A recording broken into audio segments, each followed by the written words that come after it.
¿Y qué tema el que vamos a desarrollar ahora? No sé, de pronto usted en casa tiene aquellos muchachos que están en la denominada edad del burro. Qué conflictivo es, que no, a veces no responden, que no hace, que levántate, que por qué no haces, que tu tarea, que esto, que el otro, en fin. Yo sé que muchos están atravesando por ese conflicto. Hoy queremos responder algunos cuestionantes, que tenemos hermanos, que tienen papás, en fin. Quiero dar la bienvenida a Rusena Hernández, que está junto a nosotros, y también a Nelson Villanueva. Vamos, buenos días. Rusena, empiezo contigo. ¿Cómo estás? Bien, muchas gracias por la invitación. Contentos de estar acá para hablar de un tema que inquieta a muchos papás el día de hoy, ¿no? De los adolescentes. Nelson, ¿qué tal? Bienvenido a la Revista al Día. Muchas gracias por la invitación y bueno, encantados de responder algo que nos gusta mucho hablar sobre los adolescentes. Sobre los adolescentes, muy bien. A ver, ¿cómo lidiamos con esta etapa? Qué complicado que es. No quieren hacer muchas cosas, existe hasta un cierto grado de rebeldía, no hacen caso. Para ellos definitivamente no hay reglas. No, es que lo que pasa es que es una etapa, ¿no? Esto empieza aproximadamente desde los 11, 12 años y dura hasta los 22 años aproximadamente, ¿no? ¿Hasta qué edad? Hasta los 22. No. Lo que sucede... Yo pensé que era 3 años. No, esto dura, es una etapa, ¿no? No es de que, ya ha pasado, ¿no? Entonces, están en una etapa de transformación, de modificación, ¿no? Ellos están buscando su propia identidad. Esto siempre va a suceder, ¿no? Siempre van a haber tipos de adolescentes, ¿no? Tal vez de pronto vamos a encontrar un adolescente que sea todo callado, que no hable, que se encierre, que no quiera salir a hablar, ¿no? Pero vamos a encontrar otros adolescentes que van a ser completamente agresivos, ¿no? Que van a ir en contra de todo lo que van diciendo. Es porque ellos están buscando su identidad. Ya. A ver, los papás. Yo sé que muchos de ellos se preguntan cómo podemos actuar frente a estas situaciones y ante estos tipos que nos decía. Sí. Vamos a entender algo básico en la adolescencia, de que está en desarrollo todavía su cerebro. ¿Sí? La corteza prefrontal está en desarrollo y esa corteza prefrontal es la que te va a poner límites, te va a poner juicio y te va a poner responsabilidad. Ya. O sea, imagínense, o sea, si un papá le dice, pero no ubicaste que era peligroso ir hacia allá a esta hora, no lo ubicaba, ¿no? Porque no podía hacerlo, ¿entiendes? No pasa nada, ¿No es? Porque que no lo ubicaba. Entonces, los papás tienen que, en primer lugar, no engancharse con la situación. Tienen que pensar que va a ser un momento y tienen que intentar no desgastar su autoridad, ¿no? A veces con peleas pequeñas, ¿no? Va a dejar los platos para lavar y el adolescente no quiere, ¿no? Y le mira feo al papá. Sí. Entonces ahí el papá como que se engancha y empieza a molestarlo. Como que hay que dejar esas cosas, porque necesitas mucha autoridad para problemas muy serios, ¿no? Por ejemplo, problemas de drogas, problemas de alcohol, problemas de alimentación, ¿no? Para ese tipo de problemas. ¿Y cómo hacemos con eso? Porque desde esos factores es que empieza la rebeldía, ¿no? Si no lavo la primera vez... no lavará la segunda, no lavará la tercera y pueden convertirse en detonantes. Lo que pasa es que los papás no tienen que engancharse en la situación, ¿no? El adolescente de pronto está buscando, como decíamos, su identidad. De pronto se ha dado cuenta de que si le han enseñado a bañarse, o porque se bañaba, porque la mamá o el papá le bañaba de una manera, cuando ellos tienen que bañarse solos, no saben ni siquiera por dónde empezar, ¿no? Y si la mamá le enseñaba que primero la cabeza y luego los pies, él va a querer hacer todo lo contrario, ¿no? Porque dice, ay no, yo no quiero parecerme a mi mamá, yo no quiero parecerme a mi papá, no, yo quiero ser yo quiero mi propia identidad. Entonces es por eso que empiezan a hacer todo lo contrario de lo que quieren los papás, ¿no? De pronto los papás utilizan piercing o algo así y el hijo no quiere, o al revés, ¿no? El papá no utiliza ni tatuajes ni piercing, pero el hijo sí quiere. Entonces siempre va a ir buscando su propia identidad y por eso es esta lucha. Por eso decimos que no se enganchen en la situación. Ahora, ¿qué está pasando? Ahora, ¿hasta qué punto? Y esto te lo digo porque de pronto tú le dices a un adolescente, ok, tienes que estar acá a las 7 en punto de la noche. Entonces llega a 7:30. ¿Qué pasó con la hora?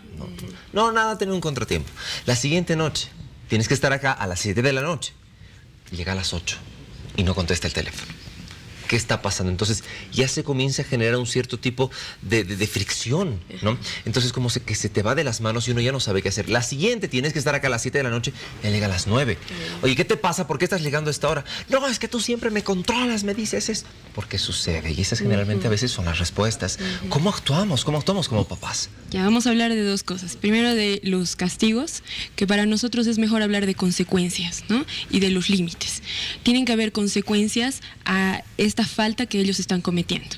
Y después tiene que haber límites. Y esto se puede llegar con la negociación. Los papás van a ser siempre la figura de autoridad, ¿no? Pero también tienen que tratar de entender al adolescente por la etapa en la que está pasando. Entonces, averiguar, ¿no? Si de pronto el hijo dice, pero yo quiero llegar a las 7, todo el mundo llega a las 7, ¿no? Es lo que normalmente dicen, ¿no? Pero no, aquí me tienes que estar a las 7, ¿no? Y el papá a veces ya se empieza a enojar. Claro. Entonces ahí el papá tiene que preguntar, los papás tienen que averiguar a qué hora llegan los demás también a sus casas, ¿no? Ahí también estás conociendo cuáles son las demandas que tienen los adolescentes. De pronto sí son a las 7 de la noche y negocias con tu hijo, ¿no? Y le dices, no le vas a decir a las 7 de la noche, le vas a decir menos cuarto para las 7. Llega menos cuarto para las 7. ¿No? Porque luego si no él te va a decir a las 7, luego lo que decías, no, a las 8, a las 9, ¿no? Y el adolescente debe cumplir con ese horario. Si no cumple, tiene que haber una sanción a esa conducta. ¿Qué tipo, ¿no?, de sanciones un papá puede poner? Normalmente lo que hacen los papás, les quitan el celular, ¿no? Ahora que está muy de moda. Pero quitarles el celular por repetidas veces, ya esto no le va a interesar al adolescente, va a buscar otro tipo de cosas. Claro, hay adolescentes, ¿no?, que te dicen, ok, ¿me vas a quitar el celular? Bueno, quítame. Lo que pasa, no vas a hacer esto. Ya. ¿No? Creo que... Y como que... y no sabe uno qué más va a hacer. Claro. Creo que es importante conectarse con el adolescente. Es importante que el papá reconozca la necesidad y pueda conectarse. ¿Y cómo nos Porque, conectamos? por ejemplo, ¿no?, nosotros poníamos en la página del Facebook la otra vez una pequeña historia de una muchacha argentina que decía, mi mamá me retaba todos los fines de semana porque dice que exageraba un poco con los tragos, ¿no? Entonces le retaba y ella como que se ponía más rebelde.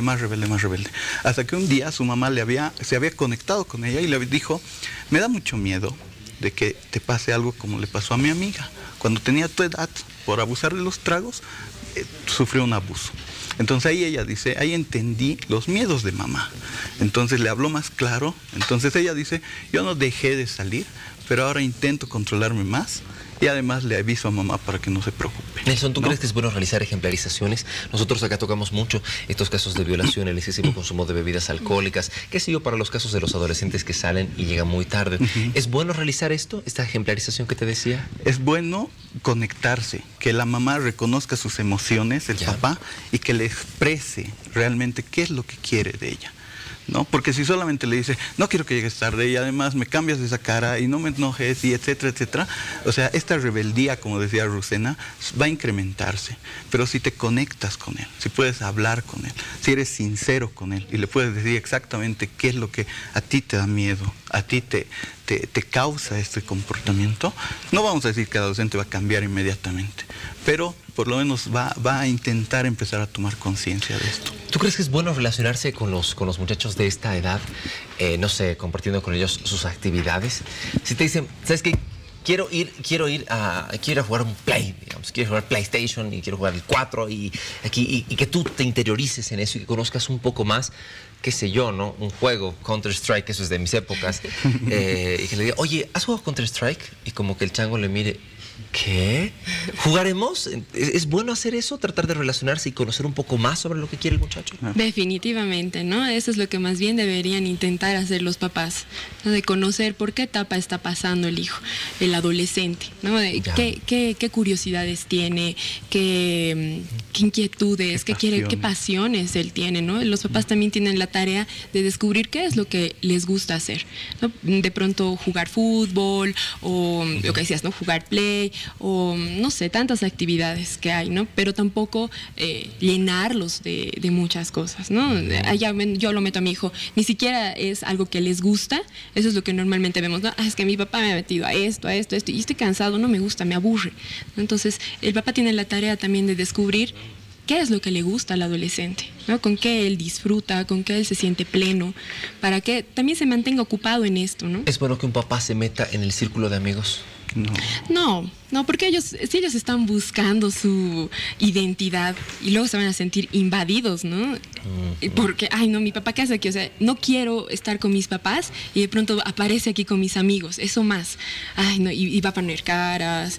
Sí es bueno que los papás sepan por qué etapa está pasando el adolescente y qué es lo que quiere, pero no tampoco inmiscuirse en todo lo que el adolescente tiene. Pero ¿no? sí es bueno que los papás sepan quiénes son los amigos. Definitivamente, tienen que saber, ¿no? Conocer. Por eso yo decía, cuando hablábamos de los horarios, averiguar, ¿no? Hasta con los otros papás. ¿Hasta qué hora le das permiso a tu hijo, no? Ah, ya, van a ir a tal fiesta, papás, ¿no? Entonces, para confraternizar. Claro, ¿no? Entonces, ahí va a entrar la negociación con el adolescente. O sea, el papá le va a decir, ya, bueno, ¿quieres llegar a las 2 de la mañana? Ya, llega menos cuarto, ¿no? Ya, llegas menos cuarto y además me llamas cuando estés en el lugar para que yo me sienta tranquilo y yo te recojo, ¿no? Entonces ahí el papá no ha perdido la autoridad, ¿no? Pero ha negociado con el adolescente. Muy bien. Por favor, Rucena, yo te pido los números de teléfono que tú los puedas brindar, Nelson. Claro que sí. Nosotros somos Positivamente Servicios Psicológicos, nos pueden encontrar así en el Facebook también, o llamarnos al 701-78370 o al 788-44-653. Perfecto. ¿Sí? Nelson, quiero agradecerte mucho por estar junto a nosotros, lo propio a ti, Rucena, ambos jóvenes psicólogos que nos acompañan para tocar este tema. A mí me dejó sorprendido desde los 12 años hasta los 22 dura todo esto. Qué complicado, qué difícil. Va a ser un arduo trabajo, pero que se puede realizar. Siempre con apoyo. Y si no, pues busque apoyo psicológico. ¿Qué? No está de más. 7 de la mañana con 44 minutos. A tiempo de agradecer a nuestros invitados. Tenemos más acá en su revista al día.